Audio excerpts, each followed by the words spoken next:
If patients feel they have been harmed by this spill, whether they have insurance or not, they can come in for a health assessment, and we can do the assessment, an initial assessment, and get them if they so desire, and if we think it is necessary, to physicians at the University of Arkansas for Medical Sciences. When did you start offering this? About 3 weeks ago, 2 to 3 weeks ago.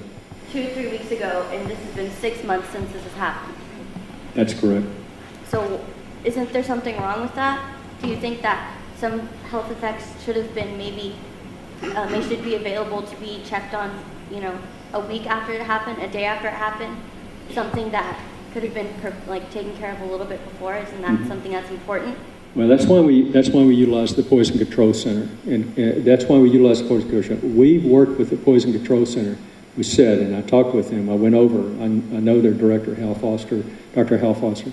If there are individuals that call the Poison Control Center, whether Saturday or Sunday, and they have significant concerns that you feel we need to be notified on, we want you to call us. We want that initial hotline to be established. It's answered 24/7, not just 5 days a week. And that was one of the things that we did looking at this. Question a little bit. Do you think the Department of Health has adequately addressed this disaster since it's happened? I mean, you're stating to her that it's been 6 months after it that there was actually doctors that are responding to people who need help. Do you feel in general that the Department of Health has responded to this adequately and appropriately? The answer to that is yes. And let me tell you why.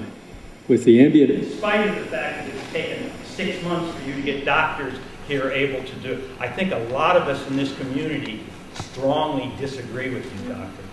Yes. And I understand that. But based on the air monitoring that we did, which is the primary thing, the primary source of intake of chemicals, primary source, was inhalational.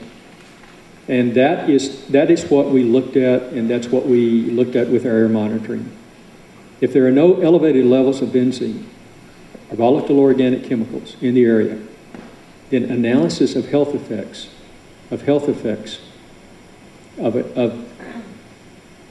would not be indicated.